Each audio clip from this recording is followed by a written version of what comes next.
Un feliz sábado para todos, el Señor les bendiga en esta hora. Qué gozo poder alabar y glorificar el nombre de Dios. En esta hora quiero invitarlos a que vayan conmigo en sus Biblias al libro de Apocalipsis, el capítulo 14. El libro de Apocalipsis, el capítulo 14. Vamos a comenzar leyendo desde el versículo 14. Apocalipsis capítulo 14, versículo 14, el tema de esta mañana le hemos titulado El regreso de la lluvia tardía. Vamos a hablar de la lluvia tardía en el contexto de los últimos días en que estamos viviendo y la necesidad como pueblo que tenemos del derramamiento de la lluvia tardía. Y quiero comenzar con una escena que vio el apóstol Juan. En Apocalipsis capítulo 14, comenzando con el versículo 14, nos dice la palabra del Señor: miré, y he aquí una nube blanca, y sobre la nube uno sentado semejante al Hijo del Hombre, que tenía en la cabeza una corona de oro, y en la mano una hoz aguda. Y del templo salió otro ángel, clamando a gran voz al que estaba sentado sobre la nube: mete tu hoz y ciega, porque la hora de cegar ha llegado, pues la mies de la tierra está madura. Y el que estaba sentado sobre la nube metió su hoz en la tierra, y la tierra fue cegada. Salió otro ángel del templo que estaba en el cielo, teniendo también una hoz aguda. Y salió del altar de oro otro ángel, que tenía poder sobre el fuego, y llamó a gran voz al que tenía la hoz aguda, diciendo: mete tu hoz aguda, y vendimia los racimos de la tierra, porque sus uvas están maduras. Y el ángel arrojó su hoz en la tierra, y vendimió la viña de la tierra, y echó las uvas en el gran lagar de la ira de Dios. Y fue pisado el lagar fuera de la ciudad, y del lagar salió sangre hasta los frenos de los caballos, por 1600 estadios. Quiero invitarles que los que puedan se arrodillen conmigo para tener una palabra de oración. Oremos. Querido Padre Celestial, al comenzar a exponer tu palabra, queremos pedir que tu Santo Espíritu se derrame sobre nosotros. Señor, hoy vamos a hablar de un tema importantísimo para tu iglesia, importantísimo para los tiempos en que estamos viviendo, la lluvia tardía. Así que pedimos, Señor, que tú puedas derramarte en caudales de bendiciones, que nuestros corazones puedan vibrar y que podamos decir al final de este tema, verdaderamente Cristo ha hablado a nuestros corazones. Unge mis labios y que no sea yo visto, sino que sea Cristo exaltado. Amén. En el nombre de Cristo Jesús. Amén.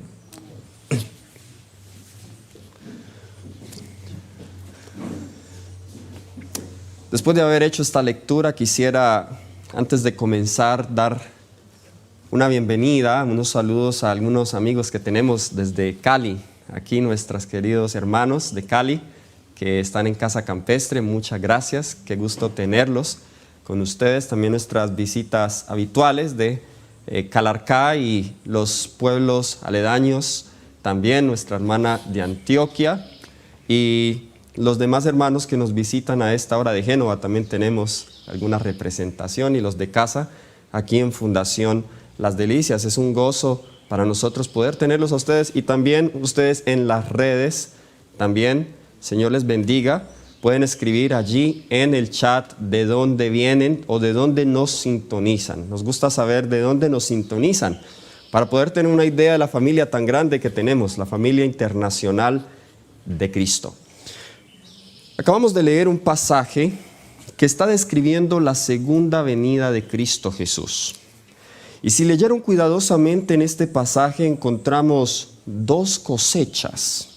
Vemos la cosecha de los cereales y vemos la cosecha, o de los granos, y vemos la cosecha de las uvas. Y en ambos casos se mete una hoz y se ciega. Pero a diferencia de la primera cosecha, que es la cosecha de los granos y los cereales, En la segunda cosecha, que es la de las uvas, se ponen en un lagar y se pisan, lo cual representa la cosecha de los malvados. Y la primera cosecha representa la cosecha de los justos. Ahora, la pregunta que queremos responder a esta hora es, esta es la escena de la segunda venida de Cristo Jesús. Vemos en el versículo 14, dice, miré y aquí una nube blanca y sobre la nube uno sentado semejante al Hijo del Hombre. Juan vio a Jesús en una nube, allí sentado, y venía ya coronado, ya no más con una corona de espinas, sino que tenía una corona de oro, la corona del Rey de Reyes y Señor de Señores. Pero también tenía un instrumento en su mano, y el instrumento que tenía era una hoz. Ahora, la hoz, ¿para qué se usa? La hoz se usa para cegar, de manera especial para cegar los cereales. Y se oye una voz que le dice a él, mete tu hoz y ciega. Ahora, aquellos que tienen idea de la agricultura, sabemos que para que pueda haber cosecha, se necesita un elemento, bueno, se necesitan varios elementos, pero quiero hablar de un elemento en especial. Se necesita agua, se necesita lluvia. Y en el calendario de agricultura judío-hebreo, habían dos lluvias que ayudaban a germinar la semilla y que ayudaban a madurar el fruto. La primera lluvia que ayudaba a germinar la semilla se le llama la lluvia temprana, y esa caía a finales de otoño, principios de invierno. La semilla se sembraba en el otoño, germinaba, pero no había mucho crecimiento porque estaba el invierno frío y oscuro. Pero cuando llegaba la primavera, esa semilla retoñaba, crecía, y luego a finales de la primavera caían los torrenciales de la lluvia tardía, y a través del verano, principios de verano, y teníamos a final del año la cosecha final. De la misma manera, hay una lluvia que aún estamos esperando, que necesita caer para que la cosecha de la tierra se madure. Y contextualmente, en el libro de Apocalipsis 14, ¿qué es lo que madura la mies de la tierra? Me gustaría que fuese interactivo. ¿Qué es lo que madura la mies de la tierra de acuerdo a todo el capítulo 14 de Apocalipsis? Bueno, ¿qué viene antes de esta escena? Vemos aquí la escena de la segunda venida, pero antes, o sea, antes del versículo 14, ¿qué vemos allí? Ahí en esa porción de las escrituras que hay. Allí vemos el mensaje de los tres ángeles. Hay una conexión entre esta escena de las dos cosechas y la escena previa, que es el mensaje de los tres ángeles. Es decir, este mensaje, este triple mensaje angélico, cuando se dé en todo el mundo, es el mensaje que va a separar al mundo en dos grupos, va a madurar los dos frutos, y Cristo entonces podrá venir. Pero alguien se preguntará, bueno, ¿y no hemos estado predicando esos tres mensajes desde 1844? ¿Y por qué aún Cristo no ha venido? Hay un detalle que nos falta. Y noten en el versículo 6 y 7. Vamos a mirar el primer ángel. Hay un detalle. Hemos estado predicando el mensaje, pero hay un elemento de ese mensaje que nos hace falta. Apocalipsis capítulo 14, versículos 6 y 7. Vi volar por en medio del cielo a otro ángel, que tenía el evangelio eterno para predicarlo a los moradores de la tierra, a toda nación, tribu, lengua y pueblo, diciendo, ¿qué cosa? ¿Cómo está diciendo? A gran voz. Y luego dice, reverenciado, temed a Dios, dale gloria porque la hora de su juicio ha llegado.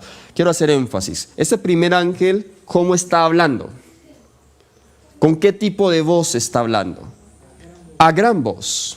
Noten el tercero. Tercero, versículo 9. Y el tercer ángel lo siguió diciendo, ¿cómo? A gran voz. ¿Qué es lo que falta? Hemos estado dando este mensaje. Hemos estado predicando el temor a Dios. Hemos estado predicando que debemos darle gloria. Hemos estado hablando del juicio. Hemos predicado del sábado, adorar a aquel que hizo el cielo y la tierra. Hemos predicado de la bestia, de su imagen, de su marca. Pero ¿por qué la mies de la tierra aún no se madura? ¿Saben por qué, mis hermanos? Porque aún nos falta poder. Porque estos ángeles que están predicando acá, están predicando a gran voz. Es interesante que el segundo ángel no dice a gran voz. Noten el versículo 8, ya vamos a ver por qué. En el versículo 8 leemos, y otro ángel le siguió diciendo, ha caído Babilonia, pero no dice a gran voz. ¿Saben por qué no? Porque el segundo ángel no solo se ha dado parcialmente en el contexto de Apocalipsis 14, pero el mensaje del segundo ángel se va a volver a repetir y lo vemos en el capítulo 18 de Apocalipsis y vamos a leer el versículo 1 y vamos a mirar ahora sí que el mensaje del segundo ángel es dado a gran voz. Nos dice Apocalipsis capítulo 18, el versículo 1. Después de esto, vi a otro ángel descender del cielo. ¿Y con qué está descendiendo? Con gran poder, y la tierra fue alumbrada con su gloria. ¿Y qué mensaje tiene ese ángel? Y clamó con voz potente diciendo, ha caído la gran Babilonia, y se ha hecho habitación de demonios y guarida de todo espíritu inmundo y albergue de toda ave aborrecible. Este cuarto ángel desciende con gran poder. Ahí ya estamos entonces viendo qué es lo que les da poder a la voz de ese ángel. ¿Por qué esos tres ángeles hablan a gran voz? La razón por la cual esos tres ángeles hablan a gran voz es porque tienen poder. Y la pregunta es, ¿por qué nuestro mensaje no tiene poder? ¿Cuál es ese poder que le falta a nuestro mensaje? ¿Cuál es ese poder que le falta al mensaje que Dios nos ha dado para que tenga el efecto en el mundo que nosotros vemos descrito en el libro de Apocalipsis? Es importante entonces que estudiemos cuál es ese poder. ¿Saben que el libro de Hechos, el capítulo 8, el versículo 1, nos dice cuál es ese poder? Y vamos a estudiar a la luz del libro de Hechos cómo va a ser el fuerte pregón. Porque tenemos una idea en el libro de Hechos, cuando cayó la lluvia temprana, de cómo fue el fuerte pregón. Tenemos una idea de cómo será el fuerte pregón en nuestros días. Libro de Hechos, capítulo 1, versículo 8. Libro de Hechos, el capítulo 1, versículo 8. Antes de ascender Jesús, le dio una orden a sus discípulos. Y la orden de Jesús fue la siguiente. Les dijo, quédense en Jerusalén. Les dijo en el versículo, vamos a leer el contexto. El versículo 7. Les dijo, no os toca a vosotros saber los tiempos y las sazones que el Padre puso en su sola potestad. Versículo 8. Pero recibiréis, ¿qué cosa? Poder, cuando haya venido sobre vosotros, ¿quién? El Espíritu Santo. Muy bien, ¿cuál es ese poder? Ese poder es el Espíritu Santo. ¿Y qué pasaría entonces cuando reciban ese poder y venga sobre ellos el Espíritu Santo? La palabra de Dios nos dice, me seréis testigos en Jerusalén, en Judea, en Samaria y hasta lo último de la tierra. ¿Qué era lo que los discípulos necesitaban para ser testigos hasta lo último de la tierra. ¿Qué necesitaban? ¿Están conmigo? Necesitaban poder. Poder. Muy bien. Sin eso no podían ser testigos. Ahora, ¿la misión nuestra tiene el mismo alcance? ¿Cómo es que dice el primer ángel? ¿A toda qué? A toda nación, tribu, lengua y pueblo. Tenemos un gran desafío ante nosotros. Hace poco estoy en una clase de misiones que está dando la Universidad Adventista, la UNAC, y en la clase introductoria vimos en cuanto a las diferentes religiones del mundo y nosotros como adventistas, ¿qué porcentaje de la población mundial ocupamos?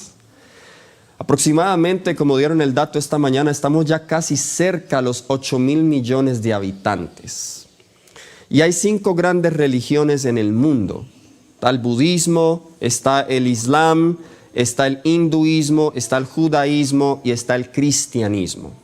La religión más grande es el cristianismo, pero en el cristianismo no hay mucha diferencia entre el cristianismo y el islam, pero entre el cristianismo se están contando todas las subdivisiones del cristianismo, entre esas la iglesia católica, que también se considera una iglesia cristiana.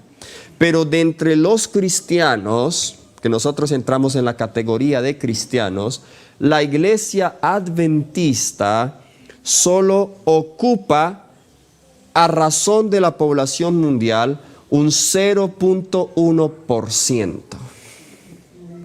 0.1%. Ni siquiera llegamos a 1%. Y ante tal desafío, aún seguimos siendo muy pocos. Y de ese 0.1%, no todos están comprometidos con la causa de Dios. Dentro de ese 0.1%, no todos están comprometidos en la causa de Dios. Tenemos un desafío.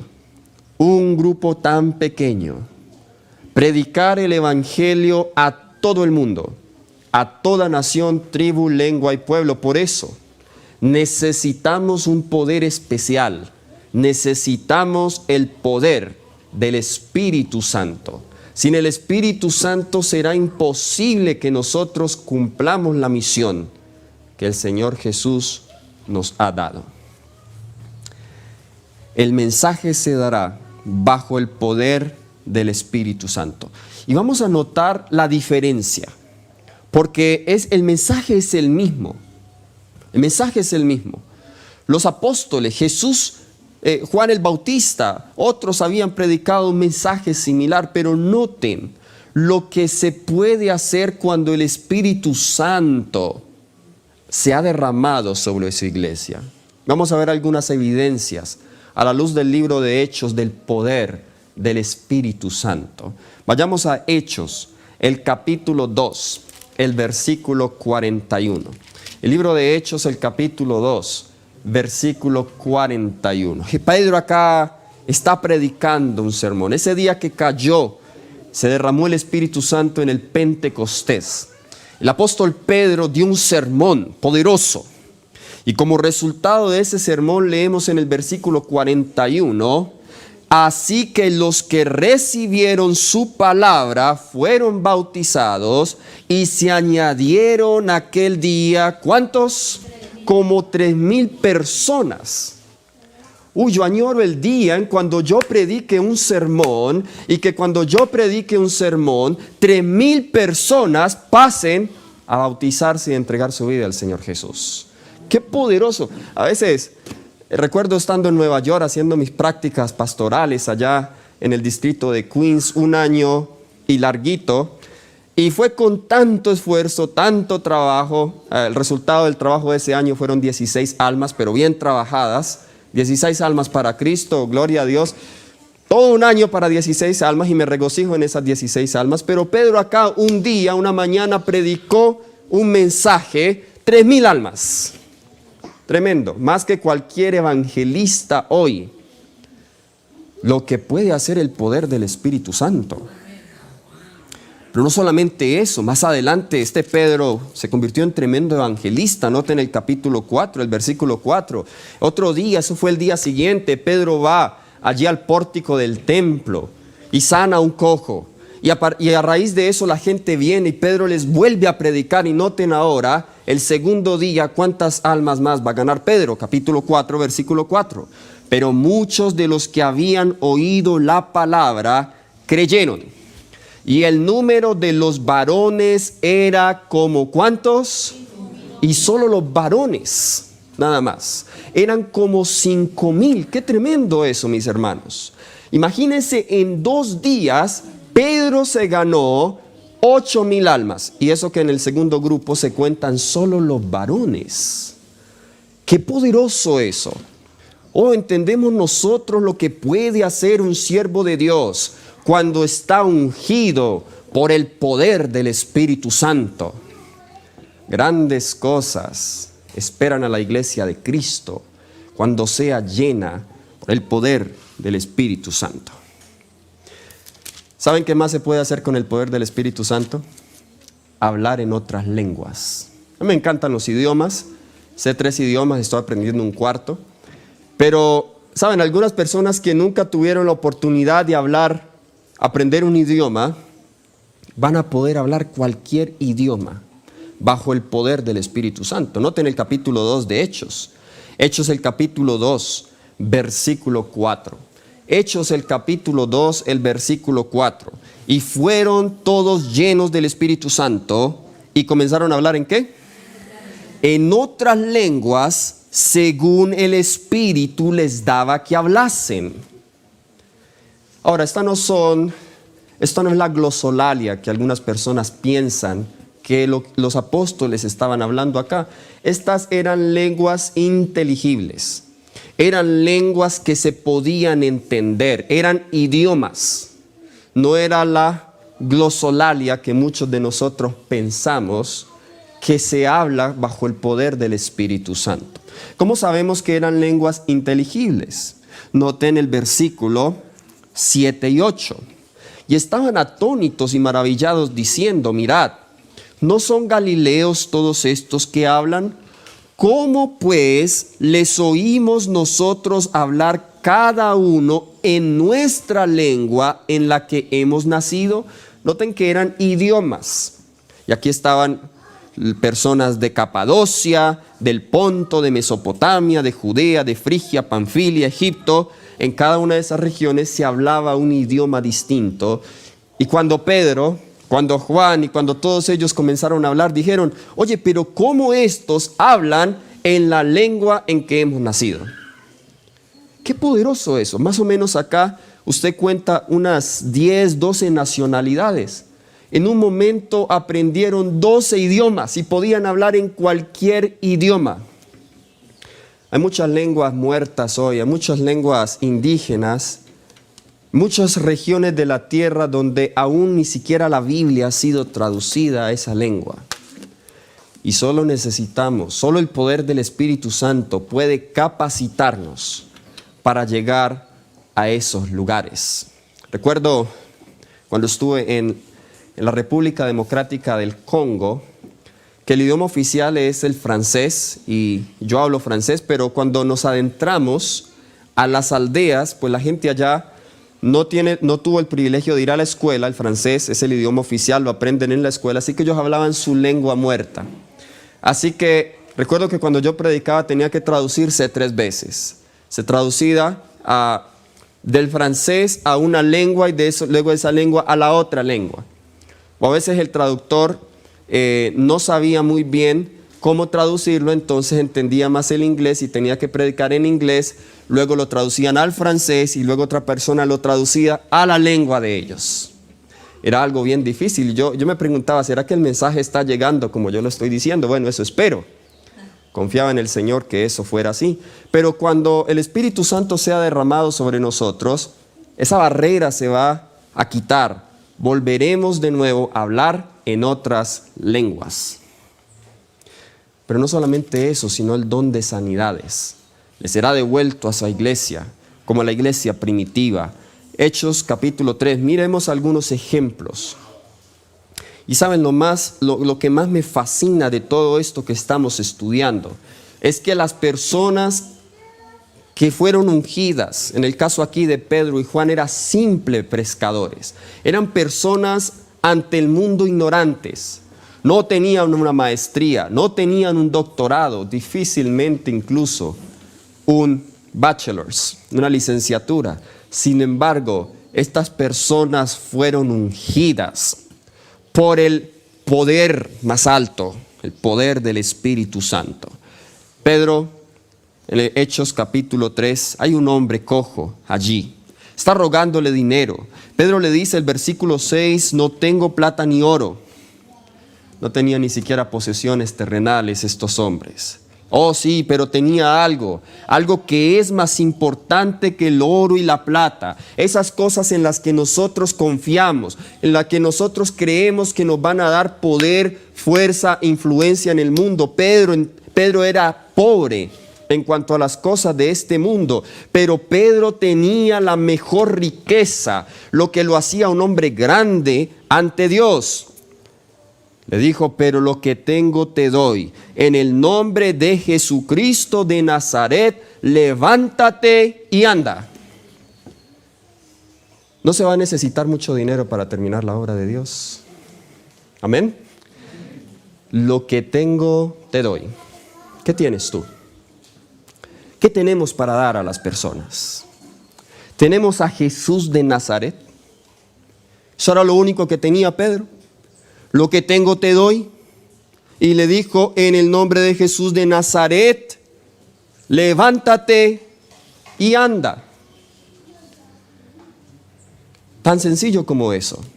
¿Y cuánto nos ha costado a nosotros entender la esencia del Evangelio, el secreto del Evangelio? Lo que tengo te doy. Estamos en peligro como iglesias, como ministerios, como individuos, en confiar en métodos humanos, en herramientas humanas, en estructura, en planes, en cosas para terminar la obra de Dios. No estoy diciendo que no debamos planificar, no estoy diciendo que no debamos construir, no estoy diciendo que no debamos invertir, eso hay que hacerlo, pero cuando esas cosas ocupan el primer lugar, cuando pensamos que el éxito de la obra depende, es en los recursos, en el presupuesto, depende, es en la metodología, en el orador, en la iglesia, estamos quitándole la oportunidad al Espíritu Santo que obre poderosamente. Oro, plata no tenía Pedro, pero lo que tenía lo más poderoso, tenía a Jesús de Nazaret. Ese era el que tenía Pedro. Oiga, me asombra, ¿ustedes han llegado a ver a alguien que cure con su sombra? ¿Te imaginas curar con la sombra? Noten el apóstol Pedro otra vez más. Hechos capítulo 5. ¿Y saben qué es lo maravilloso de esto? Este fue el que traicionó a Jesús. Este fue el que traicionó a Jesús. Pero se arrepintió. Oh, qué tantas cosas puede el Señor hacer a través de alguien que se arrepienta. Pedro fue el que traicionó, no como Judas, pero lo negó. Negó al Señor Jesús, que es una forma de traición, pero a diferencia de Judas, Pedro se arrepintió. ¿Qué puede hacer el Señor a través de una persona que se arrepiente? Oh, no hay un pecado tan bajo en el cual tú hayas caído, del cual el Señor no te pueda restaurar y colocarte como un pilar en la iglesia, así como puso el apóstol Pedro. Versículo 12 del capítulo 5 de Hechos. Por la mano de los apóstoles se hacían muchas señales y prodigios en el pueblo, y estaban todos unánimes en el pórtico de Salomón. Y versículo 14, y los que creían en el Señor aumentaban más y más, gran número así de hombres como de mujeres, tanto que sacaban los enfermos a las calles y los ponían en camas y lechos, para que al pasar Pedro, a lo menos su sombra cayese sobre alguno de ellos. Imagínense, la gente sacaba a los enfermos, los colocaba en una camilla, y al menos cuando Pedro pasaba y su sombra daba a esos enfermos sanaban. Sabemos que no era Pedro el que estaba haciendo esto. Pedro era un simple pescador, era un hombre ignorante que hacía esto, era Jehová de los ejércitos. Él, a través de su Santo Espíritu, el Espíritu estaba encendido, el Espíritu estaba derramándose en esta iglesia. Qué poder nosotros vemos acá, incluso a tal punto de resucitar muertos.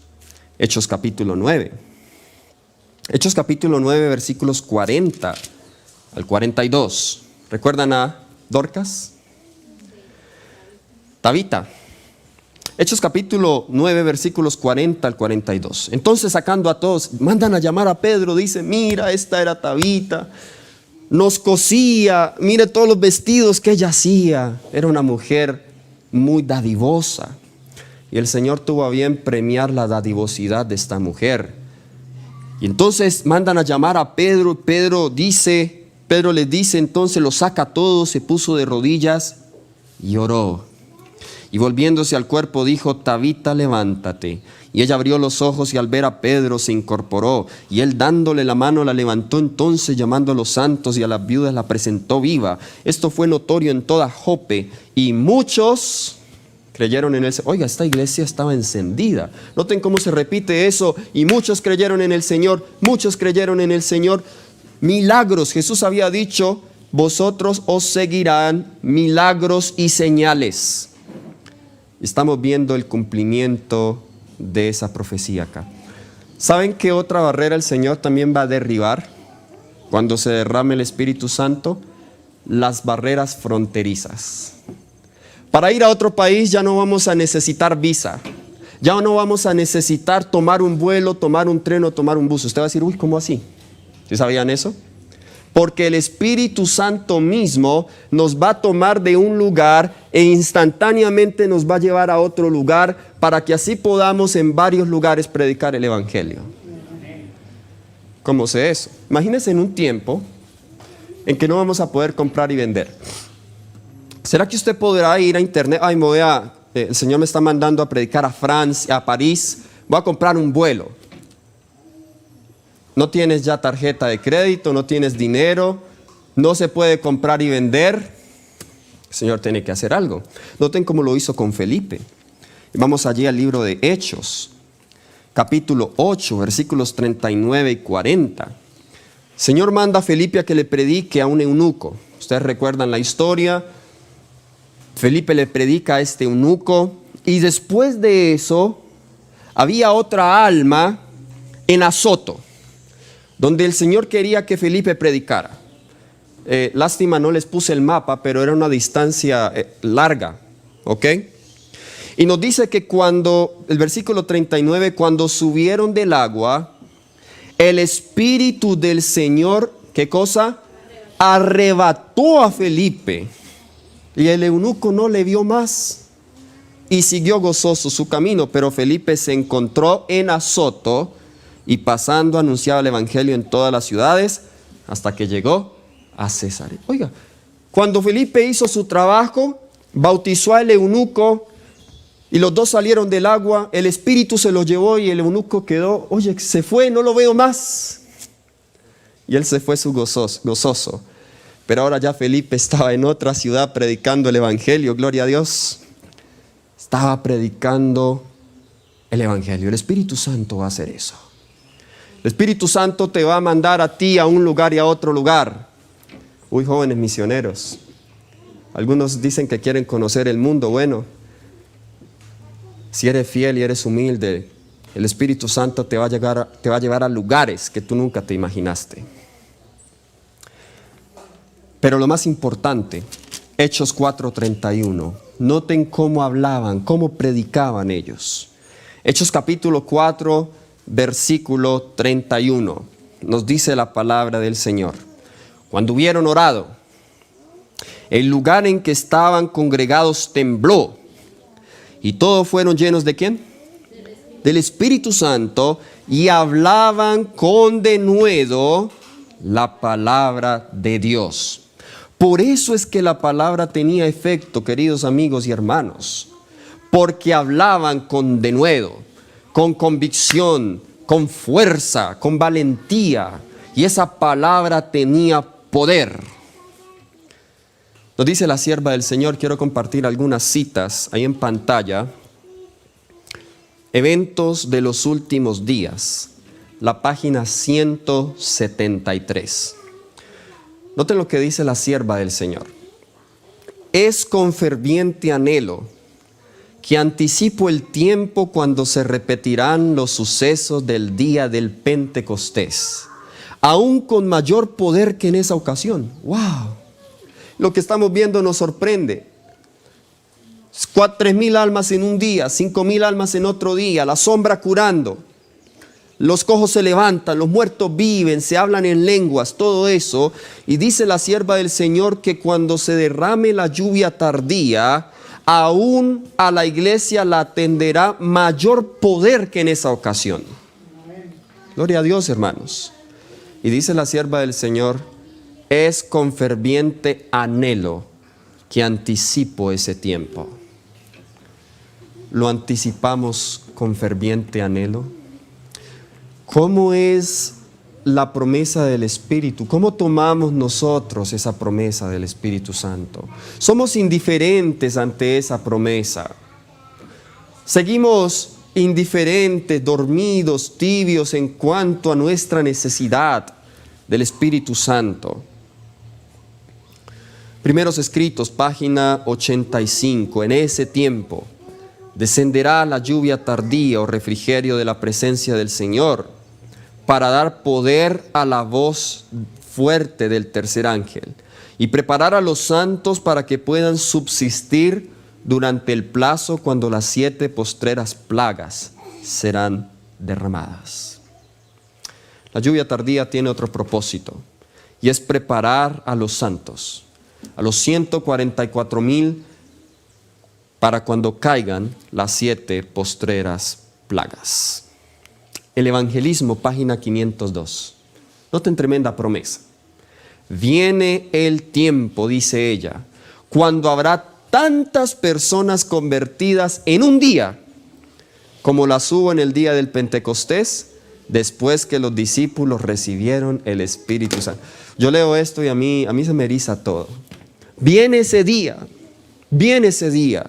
cuando en un día habrá tantas personas convertidas como en el día de Pentecostés. Oh, ese tiempo será glorioso. Eso es lo que necesita la iglesia para terminar la obra. Pero ¿saben? Y esto aquí llegamos a la parte solemne. No todos los que profesamos servir a Dios vamos a recibir la lluvia tardía. Y aquí sí es preocupante esto.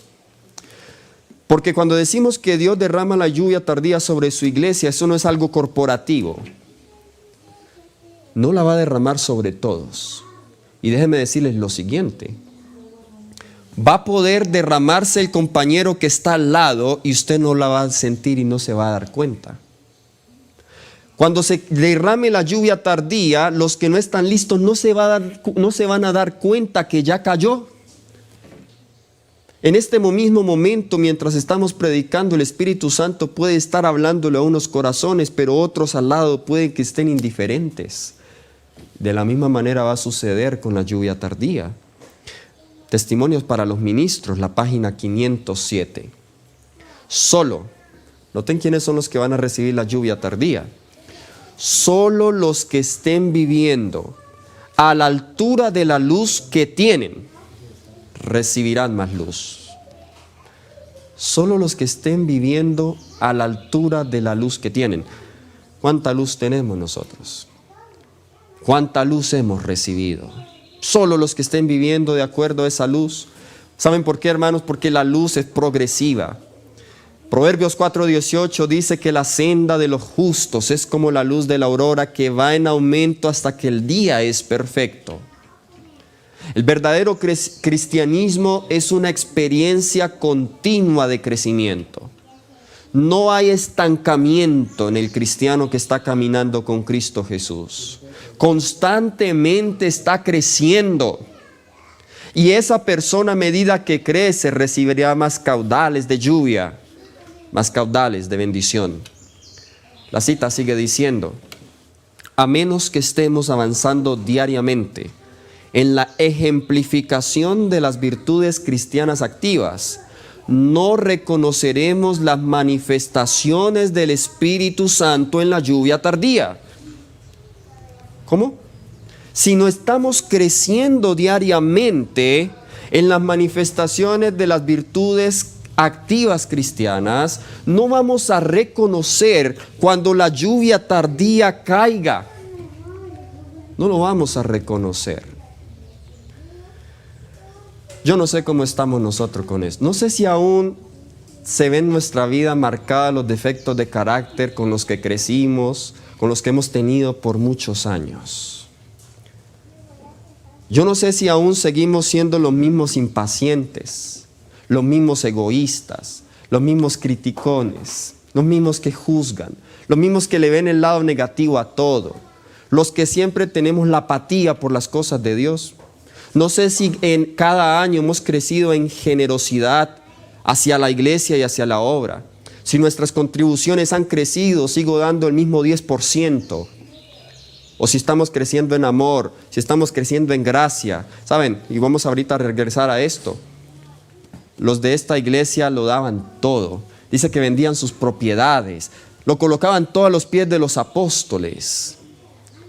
Con evidencia que nosotros aún estamos lejos de tener esa experiencia. Pero esa cita sigue diciendo acá.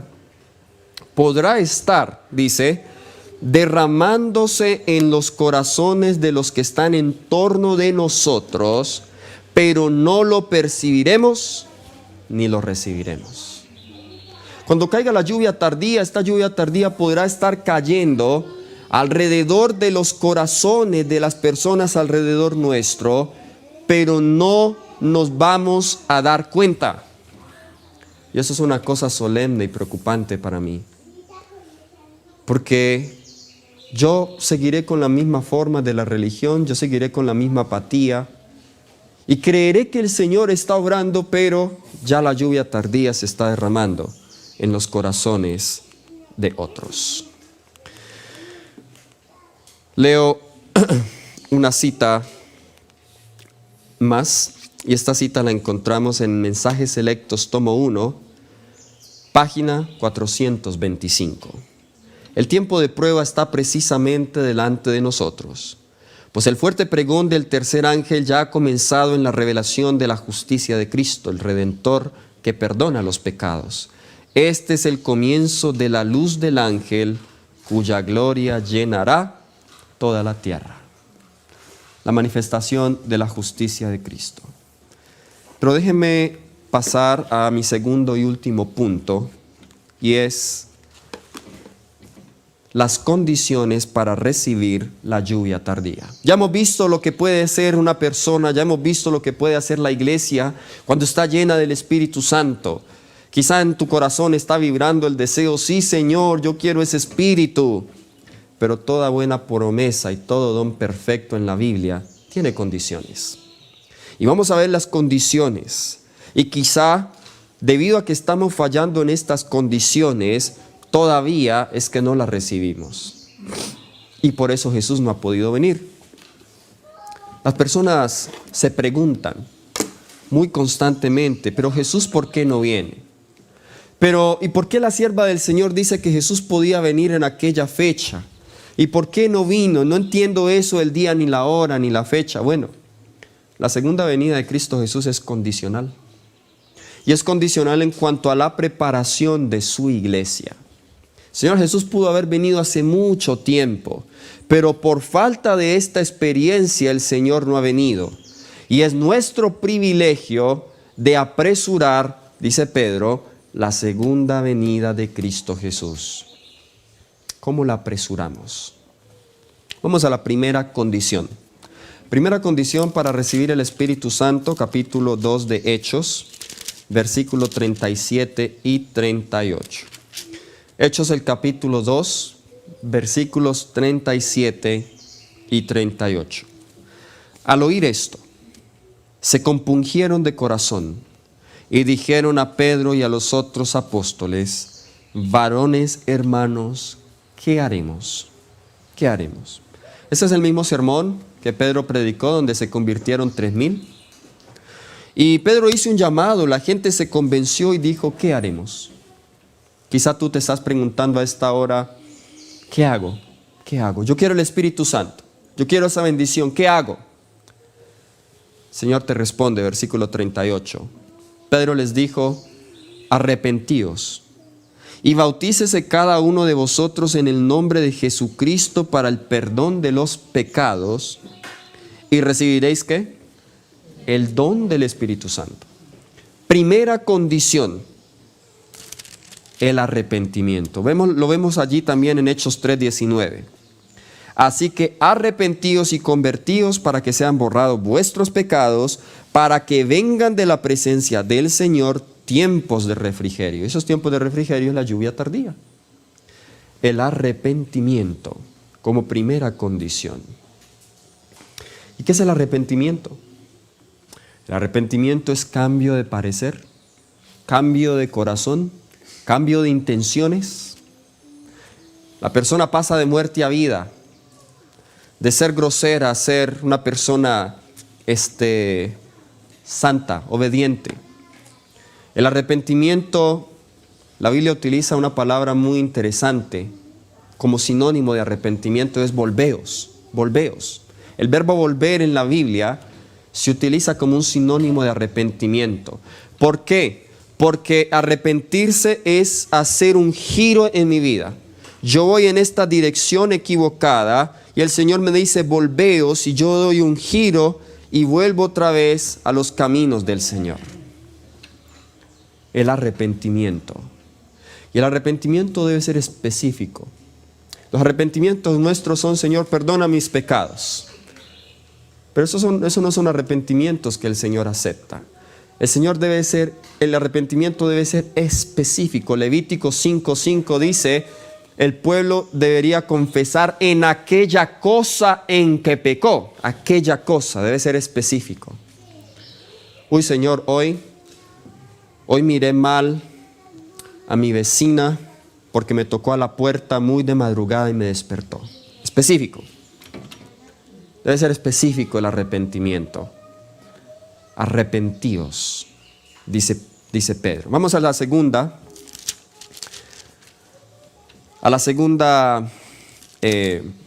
Condición, el libro de Lucas, el capítulo 11. Vamos al Evangelio de Lucas, el mismo autor de Hechos. Lucas, el capítulo 11, versículo 3. Lucas, capítulo 11. Vamos a leer el versículo 13.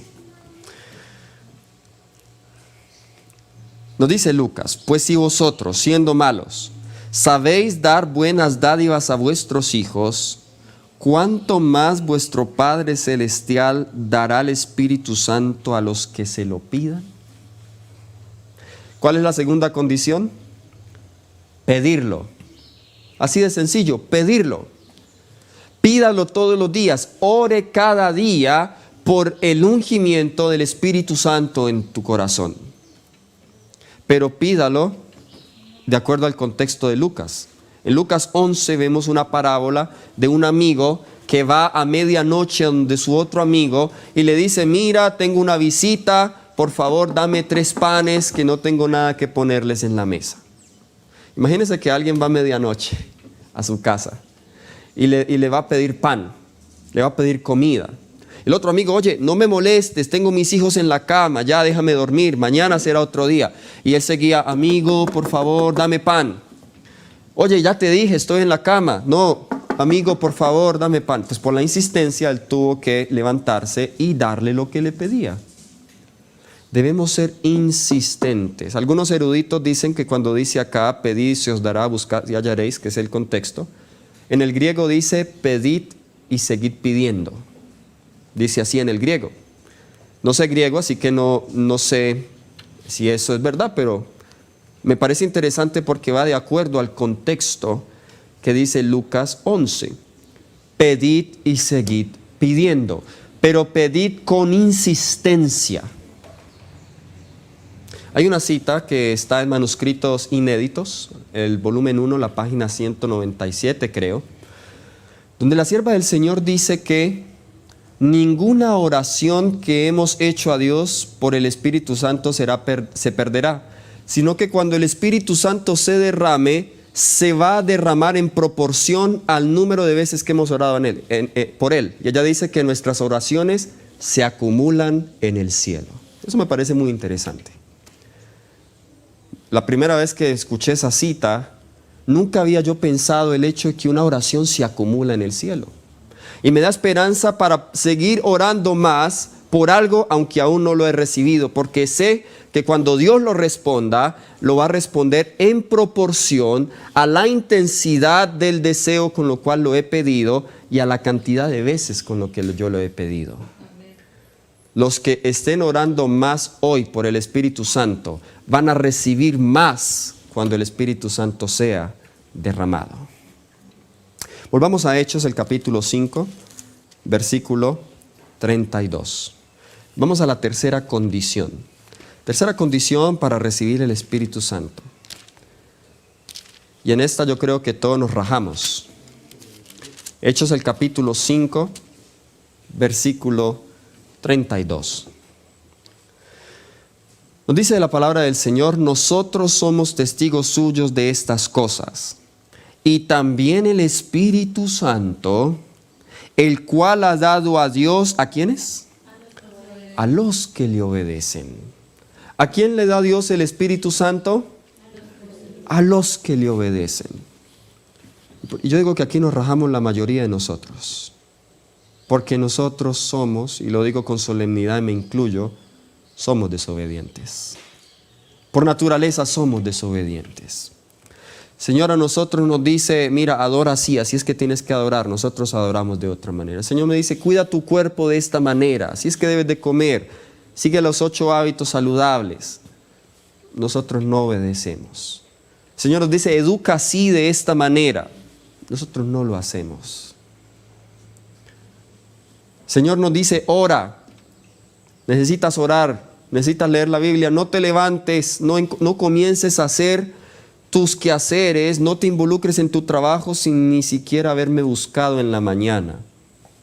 Y a veces nos ocupamos con tantas cosas que ni le dedicamos un pensamiento a Dios. Trate de usted mirar en su vida si nosotros obedecemos a cada palabra que sale de la boca de Dios. Yo le digo, yo me rajo en muchas cosas y lo digo con vergüenza. El Espíritu Santo solo se le da a aquellos que obedecen. Necesitamos obedecer. Necesitamos obedecer al Señor. Vamos a Judas, el libro de Judas, vamos a ver otra condición. Libro de Judas, versículos 18 al 21. Digo de versículo 18 porque el libro de Judas solo tiene un capítulo. Judas, versículos 18 al 21. Nos dice: los que os decían, en el postrer tiempo habrá burladores que andarán según sus malos deseos. Estos son los que causan divisiones, los sensuales, que no tienen el Espíritu. Pero vosotros, amados, edificando sobre vuestra santísima fe, orando en el Espíritu Santo, conservaos en el amor de Dios, esperando la misericordia de nuestro Señor Jesucristo para la vida eterna. El apóstol Judas está hablando de un grupo que no tienen el Espíritu, dice acá, en el versículo 19. ¿Y quiénes son aquellos que no tienen el Espíritu? Dice desde el versículo 18, en el postrer tiempo habrá burladores que andarán según sus malvados deseos. Estos son los que causan divisiones, los sensuales, que no tienen el Espíritu. Cuando hay impureza en nuestro corazón, cuando hay sensualidad, cuando somos guiados por nuestros mismos propios deseos, es una evidencia de que no hay el Espíritu Santo en mi vida. Cuando fácilmente me dejo llevar por la inclinación, es una evidencia que el poder refrenador del Espíritu Santo se está yendo de tu corazón. Vamos a otra. Gálatas capítulo 3, versículo 14. Vamos a otra condición. Esta es la penúltima condición. Gálatas el capítulo 3, el versículo 14. Dice, y no me despreciasteis a mí. Perdón, estoy en el capítulo equivocado. Gálatas 3, 14, ahora sí. Dice, para que en Cristo Jesús la bendición de Abraham alcanzase a los gentiles a fin de que por la fe recibiésemos, ¿qué cosa? La promesa del Espíritu Santo. ¿Qué más necesitamos? Fe. La fe nos coloca en contacto con todo don perfecto. Así que cuando oremos por el Espíritu Santo, debemos orar con fe cuando hayamos nosotros cumplido con las condiciones. Porque, ¿saben? Cuando nosotros pedimos una promesa, pero no hemos cumplido las condiciones y reclamamos esa promesa, ¿saben cómo se llama eso? Presunción. Eso es presunción. Presunción es reclamar las promesas de Dios en desobediencia. Cuando el diablo le dijo a Jesús allí en la prueba de la presunción, la segunda tentación, oye, tírate allá abajo y llama a los ángeles para que te guarden.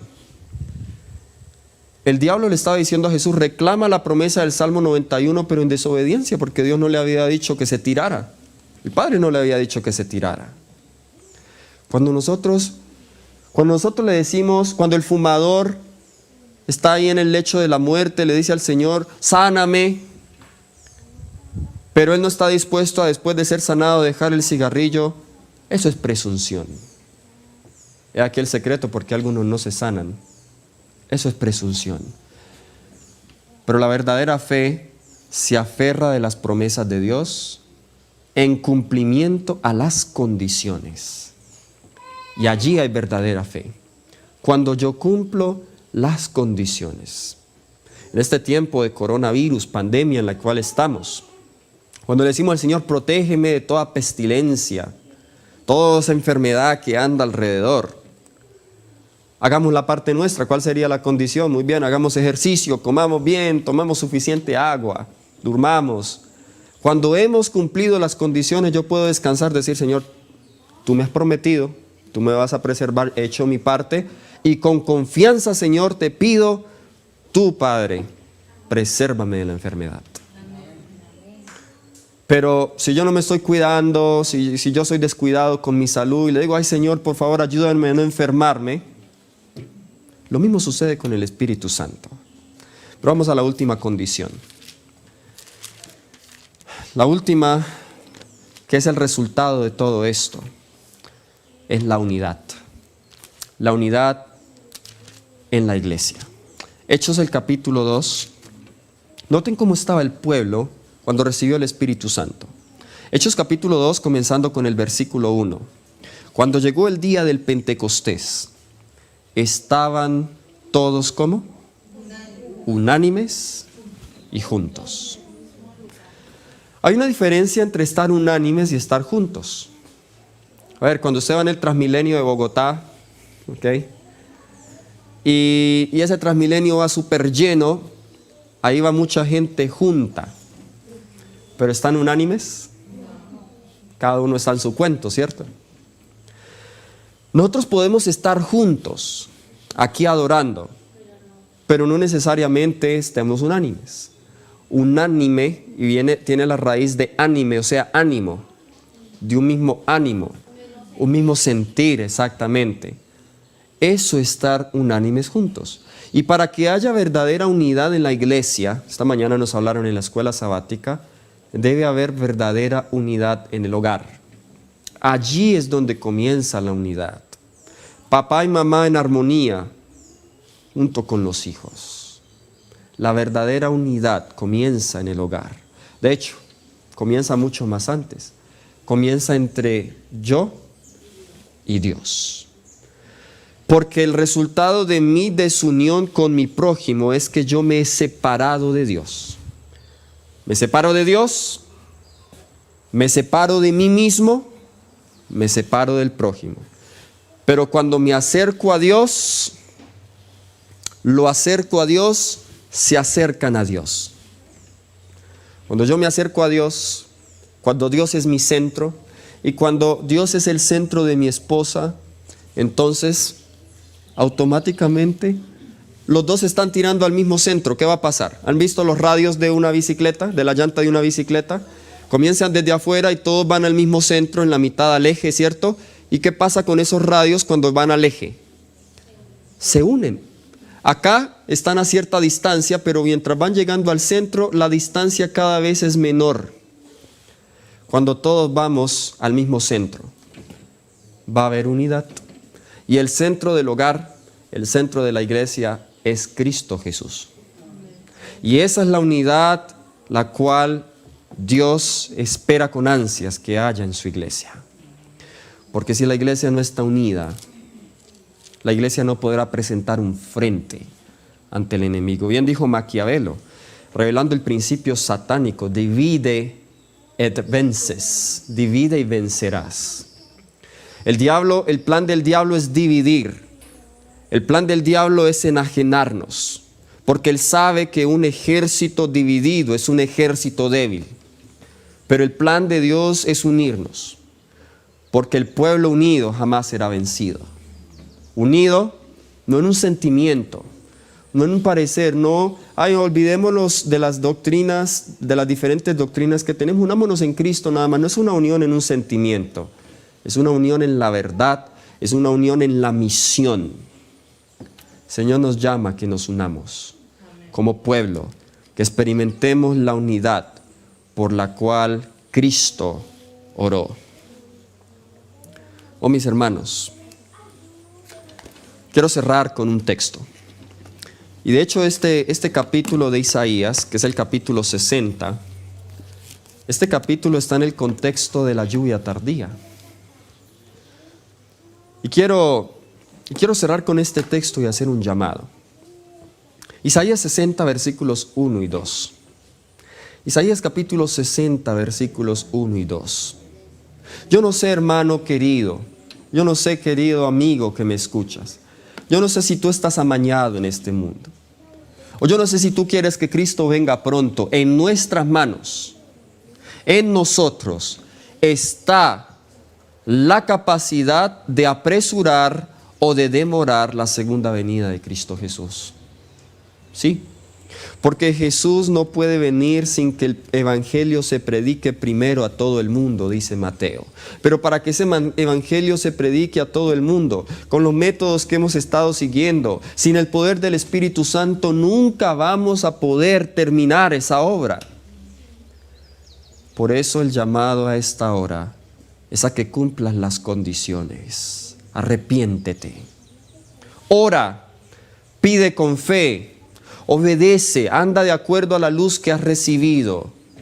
Quita de tu mente todo pensamiento impuro y busca la unidad en tu familia, busca la unidad en tu iglesia. Y entonces las palabras de Isaías 60, versículos 1 y 2 serán una realidad en tu vida. Levántate, resplandece, porque ha venido tu luz. No te está en pasado, ha venido.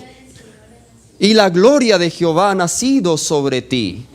La persona que ha recibido la luz no puede hacer otra cosa que alumbrar. Porque hay aquí tinieblas cubrirán la tierra y oscuridad las naciones. Mas sobre ti amanecerá Jehová y sobre ti será vista su gloria. Las palabras de Juan se van a cumplir en Isaías 18:1. He aquí vi a un ángel descender del cielo con gran poder, y toda la tierra fue alumbrada con su gloria. La gloria de Jehová alumbrará toda la tierra, y ese cuarto ángel representa a aquellos que con rostros iluminados de santa consagración irán por todo el mundo predicando el evangelio, predicando las buenas nuevas de Cristo Jesús. Cierro con una de mis citas favoritas. Diría yo, mi cita favorita del espíritu de profecía. En el capítulo El fuerte pregón del conflicto de los siglos, página 597. Vendrán siervos de Dios con semblantes iluminados y resplandecientes de santa consagración. Y se apresurarán de lugar en lugar para proclamar el mensaje celestial. Miles de voces predicarán el mensaje por toda la tierra. Se realizarán milagros, los enfermos sanarán y signos y prodigios seguirán a los creyentes. Es así como los habitantes de la tierra tendrán que decidirse en pro o en contra de la verdad. Semblantes iluminados y resplandecientes de santa consagración. Como el semblante de Moisés, como el semblante de Esteban, así también aquellos que predicarán el fuerte pregón, aquellos que recibirán la lluvia tardía, irán de lugar en lugar, con semblantes iluminados y resplandecientes de santa consagración. Ese es el cumplimiento de Isaías 61 y 2. Levántate, resplandece, porque ha venido tu luz y la gloria de Jehová ha nacido sobre ti. ¿Cuántos quieren resplandecer en esta mañana? ¿Cuántos quieren ser llenos del Espíritu Santo? Que eso sea nuestra experiencia, que eso sea nuestra realidad en nosotros hoy. El Señor les bendiga. Vamos a arrodillarnos para orar.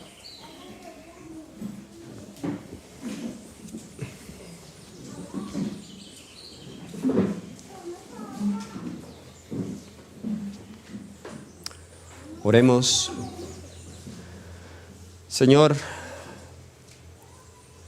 como pueblo, como iglesia a esta hora, oh Padre, nos postramos ante ti porque nos sentimos destituidos de tu poder. Aún, Señor, nos falta mucho, pero confiamos en que si nos humillamos, si confesamos nuestros pecados, si te buscamos de todo corazón, tú responderás desde lo alto y dice, Señor, que derramarás lluvias de bendiciones sobre nosotros. Oh Señor, pedimos que tú derrames la lluvia tardía, que podamos, Señor, salir con rostros iluminados y resplandecientes de santa consagración, para predicar el Evangelio a todo el mundo. Este mundo se está acabando, más sufrimiento, dolor. Necesitamos cooperar contigo para poner fin a todo el dolor, sufrimiento que hay en este mundo. Oh Señor, despiértanos ante esta realidad, no sensibles de la necesidad de terminar tu obra. Haznos dependientes de tu Santo Espíritu, que no estemos satisfechos con nuestra experiencia actual, pero que cada día querramos más y más de ti, que caminemos cada día bajo la luz de tu gloria y que crezcamos a esos varones y mujeres perfectos en Cristo Jesús. Señor, dejo a tus hijos con la bendición del cielo. En el nombre de Cristo Jesús. Amén.